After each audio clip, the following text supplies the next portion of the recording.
Okay, let me tell you. Turtles, ಇದು turtle ಅಲ್ವಾ ಹೇಳಿದ್ದು?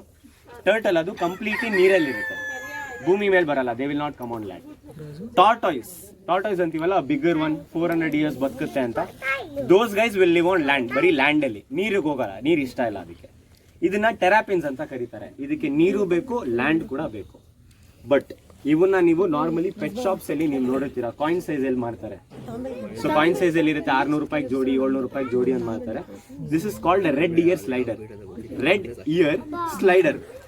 ರೆಡ್ ಇಯರ್ ಏನಕ್ಕೆ ಅಂದ್ರೆ ಕಿವಿ ಹತ್ರ ನೋಡ್ಬೋದು, ಕಿವಿ ಭಾಗದ ಹತ್ರ ರೆಡ್ ಕಲರೇಷನ್ ಇದೆ. ಸ್ಲೈಡರ್ ಏನಕ್ಕೆ ಅಂದ್ರೆ ನೋಡಿ, ಈ ತರ ಪ್ಲಾಟ್ಫಾರ್ಮ್ ಇದೆ ಅಲ್ಲ, ಯೂಶಲಿ ಮೇಲ್ಗಡೆ ಲ್ಯಾಂಡ್ ಅಲ್ಲಿ ಕುತ್ಕೊಂಡು they will just slide and go inside the water. ಅದಕ್ಕೆ ಸ್ಲೈಡರ್ ಅಂತ ಕರೀತಾರೆ. ಬಟ್ ಗೈಸ್, ಇನ್ನೊಂದು ಹೇಳ್ತೀನಿ, ದಯವಿಟ್ಟು ಈ ಒಂದು ಆಮೆಗಳನ್ನ ಮನೇಲಿ ಸಾಕಿದಾಯ್ತು ಅಂತ ಅನ್ಬಿಟ್ಟು ದಯವಿಟ್ಟು ಹೊರಗಡೆ ಎಲ್ಲೂ ಬಿಡಕ್ ಹೋಗ್ಬೇಡಿ.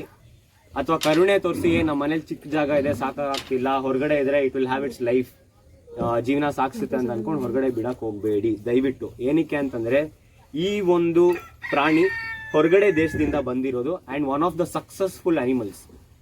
ಒಂದ್ ಸಿನಾರಿಯೋ ಹೇಳ್ಬೇಕು ಅಂದ್ರೆ ಇದನ್ನ ಇನ್ವೇಸಿವ್ ಸ್ಪೀಶೀಸ್ ಅಂತ ಕರೀತಾರೆ. ನಾವು ಸುಮಾರು ರೆಸ್ಕ್ಯೂಗಳಿಗೆ ಹೋಗಿದೀವಿ. ನನ್ನ ಫ್ರೆಂಡ್, ನನಗೆ ಗೊತ್ತಿರೋನು ಒಬ್ರು ಈ ತರ 6 ಮರಿಗಳನ್ನ ಈ ಸೈಜ್ ಆಗೋವರೆಗೂ ಅದನ್ನ ಸಾಕೊಂಡಿದ್ರು. ಹತ್ತದಲ್ಲೇ ಇರೋ ಕೆರೆಗೆ ಬಿಟ್ಟ.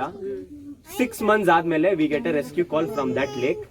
ಫಿಶರ್ ಗಳಿಂದ, ಮೀನ್ ಹಿಡಿತಾರಲ್ಲ, ಅವರಿಂದ ನಮಗೆ ರೆಸ್ಕ್ಯೂ ಕಾಲ್ ಬರುತ್ತೆ ಸೇಯಿಂಗ್ ದಟ್ ನಾವಿಲ್ಲಿ ಹಾಕಿದ ಮೀನುಗಳು ಇವತ್ತು ಯಾವ ಮೀನು ಸಿಗ್ತಾ ಇಲ್ಲ, ಒಂದ್ ಮೀನ್ ಕೂಡ ಫಿಶಿಂಗ್ ಮಾಡೋದಕ್ಕೆ ಇಲ್ಲ, ಮತ್ತೆ ಆಮೆಗಳು ಕಾಣಿಸ್ಕೊಂತಿಲ್ಲ. ತುಂಬಾ ತಾವರೆ ಹೂವು, ಲೋಟಸ್, ಬೇರೆ ಬೇರೆ ಪ್ಲಾಂಟ್ಸ್ ಎಲ್ಲ ಇತ್ತು, ಆ ಪ್ಲಾಂಟ್ಸ್ ಎಲ್ಲ ಯಾವ್ದು ಕಾಣಿಸ್ಕೊಂತಿಲ್ಲ. ಮತ್ತೆ ನೀರಿನ ಕ್ವಾಲಿಟಿ ಈ ತರ ಆಗ್ಬಿಟ್ಟಿದೆ, ಫುಲ್ ಗ್ರೀನ್ ಕಲರ್ ಆಗ್ಬಿಟ್ಟಿದೆ ನೀರು.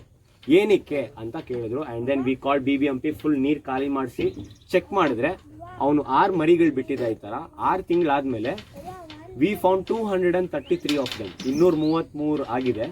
So just 6 of them within 6 months period 233 individuals ನ ಬ್ರೀಡ್ ಮಾಡಿದೆ. ಸೊ ತುಂಬಾ ರ್ಯಾಪಿಡ್ ಆಗಿ ಬ್ರೀಡ್ ಮಾಡುತ್ತೆ. ಅದ್ರ ಕಾಂಪಿಟೇಷನ್ ಇರೋರ್ನ ಸಾಯಿಸ್ಬಿಡುತ್ತೆ, ಮೀನ್ಗಳನ್ನ ತಿನ್ಕೊಂಡ್ಬಿಡುತ್ತೆ, ವಾಟರ್ನ ಹಾಳು ಮಾಡುತ್ತೆ, ಸುತ್ತಮುತ್ತ ಇರೋ ಗಿಡಗಳನ್ನು ತಿನ್ಕೊಂಡ್ಬಿಡುತ್ತೆ. So we can say that these guys will breed rapidly. ಏನ್ ಕೊಟ್ರು ತಿನ್ನುತ್ತೆ, ಎಲ್ ಬಿಟ್ರು ಬದುಕುತ್ತೆ. ಸೊ ಅದಕ್ಕೆ ನಮ್ಮ ದೇಸಿ ತಳಿ, ನಮ್ಮ ಇಂಡಿಯನ್ ಎಕೋಸಿಸ್ಟಮ್ ಏನಿದೆ ಅದನ್ನ ಹಾಳು ಮಾಡುತ್ತಿದೆ. ಸೊ ದಯವಿಟ್ಟು ಎಲ್ಲೋ ಹೊರಗಡೆ ವೈಲ್ಡ್ ಅಲ್ಲಿ ಬಿಡಕ್ ಹೋಗ್ಬೇಡಿ. ನಮ್ಮ ತರ organisations are somebody else just like us will also adopt them. ಅವ್ರ ಕೈಯಲ್ಲಿ ಕೊಡಿ and they will have a very good life.